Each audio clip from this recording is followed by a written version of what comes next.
Bonsoir à tous. Tirage pour le mois de mai pour les personnes qui sont nées sous le signe de Capricorne. Qu'est-ce que réserve le mois de mai 2020 pour les personnes qui sont nées sous le signe du Capricorne?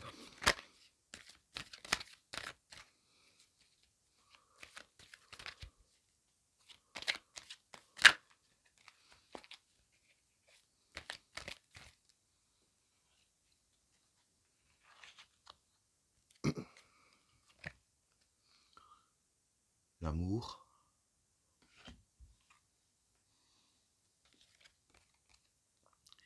la mer, la renaissance, l'équation,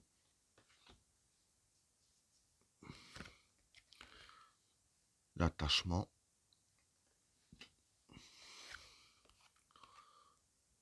l'alpha, le silence, la naissance,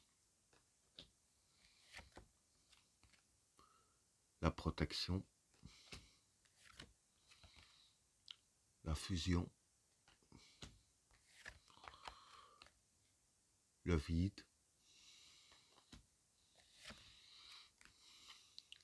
l'épreuve, le chaos, le saut et l'initiation. Bon, pour les trois premières cartes, l'amour, la mer et la renaissance. Euh, la mer, ça peut être en harmonie. Donc, pour ces cartes-là, je vais dire ainsi que dans le domaine de l'amour, bon, c'est pas forcément l'amour en couple, ça peut être aussi vis-à-vis de votre famille ou quoi. Bah bon, euh, ça peut être aussi pour les couples. Bon, euh, dans le domaine de l'amour, vous serez plus en harmonie avec les personnes ou la personne que vous aimez.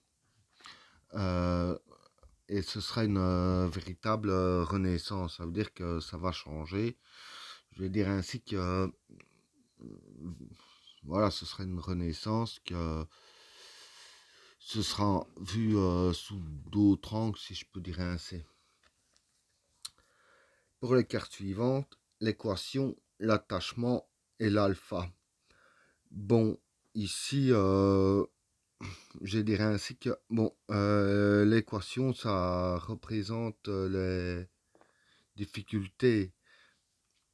Alors, je vais dire ainsi que avec l'attachement que vous avez avec les personnes, je dirais ainsi que ici, j'ai dit qu'il y avait une renaissance. Pour les trois premières cartes, bon, évidemment, la renaissance, c'est du positif pour un autre positif, mais un positif différent.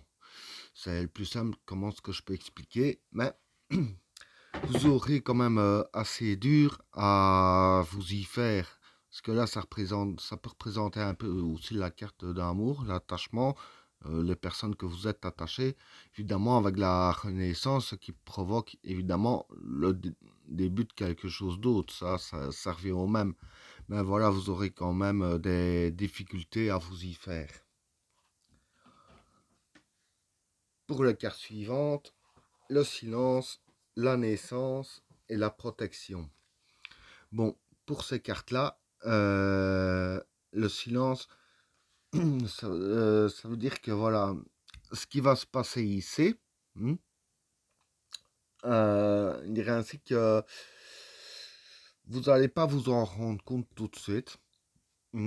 Enfin, ça va se passer un peu en douceur aussi. Déjà, en un premier temps, vous n'allez pas vous en rendre compte. Mais en second temps, je dirais ainsi que ça va aller progressivement. Et quand vous en rendrez compte, c'est là que vous aurez le plus difficile, comme je viens de dire ici. Mais je dirais ainsi que dans les relations que vous avez ici, euh, le changement, donc la naissance, c'est le changement aussi, ça revient au même que ces deux cartes-là. De toute façon, vous inquiétez pas, il n'y a rien de négatif parce qu'avec la carte de la protection, voilà, vous êtes protégé, vos liens sont protégés et tout. C'est pas du négatif qui s'abat sur vous. Comme j'ai dit, c'est un autre positif. Et pour ceux qui sont un peu en froid avec les personnes qu'ils aiment bien, je dirais ainsi que pour eux, ce sera même encore mieux parce que ça va ramener du positif avec la carte de la protection. Alors, pour les cartes suivantes, la fusion, le vide et l'épreuve. Bon, ici, le vide, ça peut être le recul. Avec la carte de l'épreuve et de la fusion, comme je viens de dire ici, euh, pour les personnes qui sont un peu en froid, soit avec leur famille ou quoi, avec les personnes qu'ils aiment réellement, avec la carte de la fusion, voilà, ici la fusion, ça peut représenter aussi la réconciliation. Et avec comme il y aura quand même de la réconciliation dans l'air, des énergies positives qui feront en sorte voilà, de vous rapprocher un peu, vous allez prendre du recul par rapport à tout ça. Bon, pour vous, ce sera une épreuve à surmonter parce que bon, moi aussi, ça m'a déjà arrivé de me disputer avec des membres de ma famille, comme ça a déjà arrivé à tout le monde d'ailleurs. Voilà, il y a des fois quand la dispute a été un peu fort, prendre du recul et reparler aux personnes, même que ça se fait au final, c'est quand même une épreuve à surmonter, bien qu'il suffit juste de la surmonter. Pour le cinquième tas, le chaos, le saut et l'initiation. Bon, le saut, ça peut être l'égalisation d'une union. Voilà, c'est comme j'ai dit ici, avec la fusion et comme j'ai dit là aussi, que ça c'était possible, que c'était aussi pour des personnes qui étaient en froid avec des personnes qu'ils aimaient. Ici, ça reconfirme encore ce que je disais. Voilà, le chaos, c'est la destruction totale. Ça veut dire ici que ce qui est passé est passé. Le passé, ce qui s'est passé dans le passé sera détruit. Ce qui est négatif sera détruit. Donc avec le chaos, pour passer une renaissance et un autre début ici, évidemment, faut passer par le chaos. Ça, c'est forcé. Et voilà, donc le chaos du passé, avec le saut, l'égalisation d'une union, et l'initiation, voilà, ça représente aussi le début comme un apprenti qui débute, quoi, qui s'initie à un métier ou à quelque chose. Donc avec l'égalisation de l'union, il y aura un début, comme je le disais, un peu partout d'ailleurs, ici à la Renaissance, l'alpha et la naissance. Donc voilà, ce sera un début pour vous réconcilier avec vos proches. Et voilà, c'est ce que je peux dire. Ben voilà, tirage terminé. N'oubliez pas de vous abonner et d'activer la cloche de notification afin de rater aucun autre tirage. Je vous souhaite à tous une agréable soirée. À plus.